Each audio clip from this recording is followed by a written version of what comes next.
pasando, hombre? ¿Qué está pasando, hombre?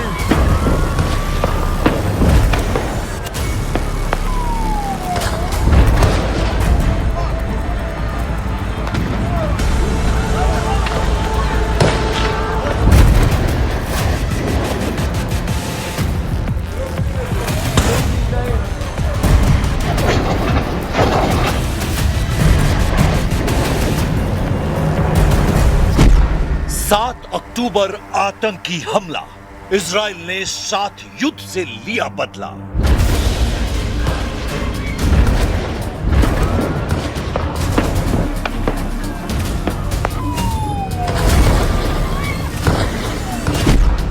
Sydney आतंकी हमला, Israel 7 देश जलाकर लेगा बदला। भयानक शुरुआत हो चुकी है। विस्फोटक अंदाज में इजराइल ने दुश्मनों का सफाया शुरू कर दिया है। इजराइल बॉन्डी बीच में हुए बर्बर हमले का चुन चुनकर बदला लेने लगा है। अल जजीरा की रिपोर्ट के मुताबिक इजराइल ने गजा में फिर से बहुमंजिला इमारतों को बम से उड़ाना शुरू कर दिया है। इजराइल ने जैया और तुफा इलाके में कई ऊंची इमारतों को हमास लड़ाकों का अड्डा बताकर बमबारी कर तबाह कर डाला है। इससे पहले इजराइल ने गजा में हमास के सेकेंड इन कमांड को मौत के घाट उतारा है। इजराइल की एयर स्ट्राइक में मारे गए कमांडर का नाम रायद साद है, जिसकी मौत की पुष्टि खुद हमास चीफ खलील अल हया ने कर दी है। खलील अल हया ने धमकी दी है कि रायद साद की मौत ने युद्ध समझौते को बेमानी कर दिया है।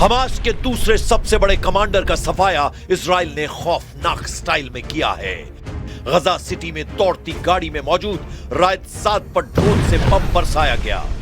बम धमाके से रायद साद की गाड़ी के पर खच्चे उड़ गए। बम विस्फोट इतना भयानक था कि गाड़ी में मौजूद सभी हमास लड़ाकों के चीथड़े उड़ गए।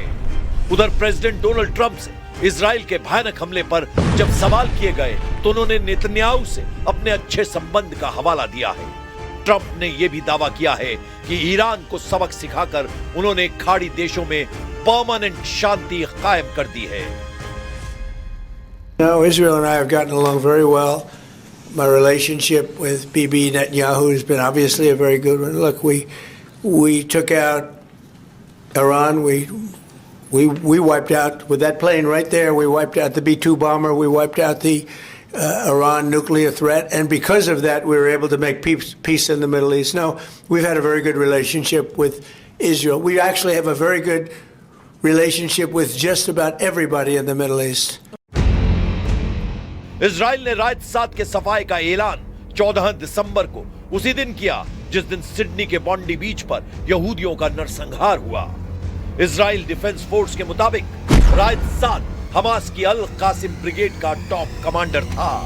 रायद साद हमास के हथियार बनाने वाले नेटवर्क का चीफ था। 7 अक्टूबर 2023 में इजराइल पर हुए हमलों की साजिश बनाने वालों में रायद साद शामिल था। अल कासिम ब्रिगेड के टॉप कमांडर को इजराइल लंबे वक्त से रडार पर रखे हुए था। गजा सिटी में जैसे ही उसकी रियल टाइम लोकेशन की पुष्टि हुई, उसे ड्रोन की मौत दे दी गई। इजराइल ने रायद साद का सफाया 2 इजरायली सैनिकों का बदला लेने के लिए किया था, लेकिन नेतन्याहू को अंदाजा नहीं था कि हमास कमांडर के सफाई की खुशखबरी के फौरन बाद उन्हें सिडनी से सदमा देने वाले टेरर अटैक की खबर मिलेगी। मगर अब इजराइल ने अपने सभी दुश्मनों की हिट लिस्ट तैयार कर ली है। नेतन्याहू ने 7 देशों में बारी बारी इंतकाम लेने के सिग्नल दे दिए हैं। इजराइल ने इस्लामिक स्टेट आतंकियों के जितने भी गढ़ हैं उन्हें बर्बाद करने की धमकी दे डाली है। जिन देशों में अब भी अबू बकर अल बगदादी के बारूदी लड़ाके एक्टिव हैं, उन्हें नक्शे पर देख लीजिए। इजराइल के पड़ोसी देश सीरिया में आईएसआईएस आतंकियों के अड्डे हैं। इजराइल के दुश्मन देश लेबनान में आईएसआईएस खुरासान लड़ाकों के ठिकाने हैं। इजराइल के कट्टर दुश्मन ईरान में भी आईएसआईएस आतंकियों के नाम बदलकर होने की पुष्टि हो चुकी है। यमन में इस्लामिक स्टेट आतंकियों ने अल कायदा के साथ मिलकर टेरर लैंड बना रखा है। इजराइल विरोधी इराक आईएसआईएस आतंकियों का अब भी गढ़ कहा जाता है। लीबिया भी इजराइल के दुश्मन आईएसआईएस आतंकियों की पनाह गाह बना हुआ है। इसके बाद आईएसआईएस आतंकियों के नए कुख्यात अड्डे पाकिस्तान में पाए जाते हैं। सिडनी आतंकी हमले का आईएसआईएस कनेक्शन साफ हो चुका है, जिसके बाद नेतन्याहू का खून खौल रहा है।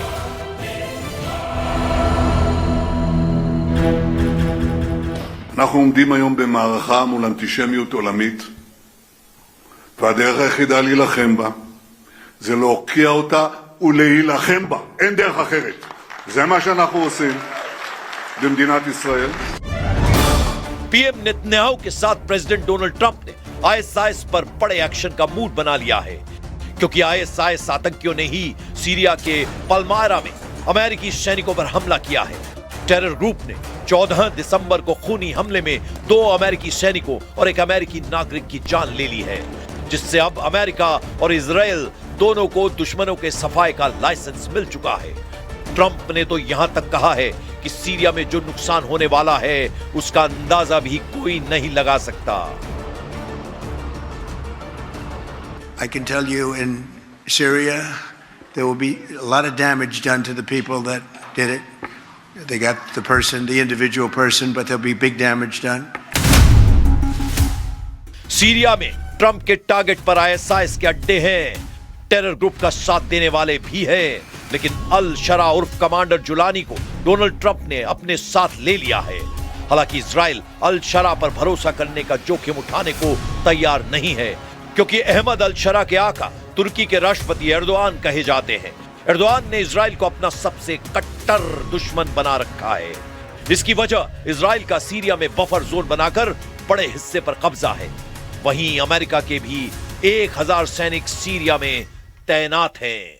दिसंबर 2025 तक अमेरिका के लगभग 1000 सैनिक पूर्वी और उत्तर पूर्वी सीरिया में तैनात हैं। अमेरिकी सेना कुर्द लड़ाकों की सीरियल डेमोक्रेटिक फोर्सेस के साथ मिलकर युद्ध लड़ती रही है, लेकिन बशर के तख्ता पलट के बाद अहमद अल शरा की सेना के साथ अमेरिका ने संयुक्त ऑपरेशन शुरू किया है। नवंबर 2025 में अहमद अल शरा ने व्हाइट हाउस का दौरा किया था, जिसके बाद अमेरिका ने सीरिया में दूतावास खोलने की अनुमति दी और 2019 में लगाए गए सारे प्रतिबंधों को हटा लिया।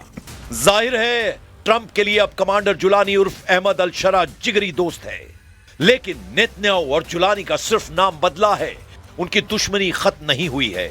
सिडनी टेरर अटैक के बाद सीरिया पर इजराइल के हमले का सायरन बज गया है। सीरिया ही नहीं, जहां भी आईएसआईएस का टेरर नेटवर्क फल फूल रहा है, वहां इजराइल बारूद बरसा सकता है। उत्तर पूर्वी सीरिया में 8000 से ज्यादा आईएसआईएस लड़ाके होने का अनुमान लगाया जाता है। इराक में 9000 से ज्यादा आईएसआईएस लड़ाकों के एक्टिव होने की रिपोर्ट अमेरिका ने जारी कर रखी है। एक अनुमान के मुताबिक खाड़ी देशों में आईएसआईएस के पास 5000 से 7000 लड़ाके अब भी सक्रिय हैं। इतना ही नहीं, बम बारूद बांधकर मौत बांटने की सनक के साथ दुनिया के कई देशों में आईएसआईएस का नेटवर्क साइलेंट मोड में एक्टिव है। आईएसआईएस और अल कायदा आतंकियों ने गठजोड़ कर अपने लड़ाकों का विश्वव्यापी स्लीपर सेल बना रखा है। सिडनी आतंकी हमले को अंजाम देने वाले साजिद और नवीद अकरम ऐसे ही स्लीपर सेल के सदस्य बताए जा रहे हैं। इजराइल ने अपने दुश्मनों को पहचान लिया है। इजराइल को अपने दुश्मनों के पते ठिकाने अच्छी तरह मालूम है। इजराइल दुश्मन से कैसे बदला लेता है, इसे बताने की जरूरत नहीं, लेकिन इस बार इजराइल किसी लड़ाका ग्रुप की जगह उन देशों को दहलाने के मूड में है जिन्होंने आतंक को पनाह दे रखी है।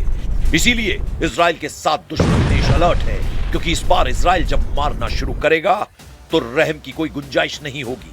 वजह है सिडनी आतंकियों के पास से मिले आईएसआईएस के काले झंडे।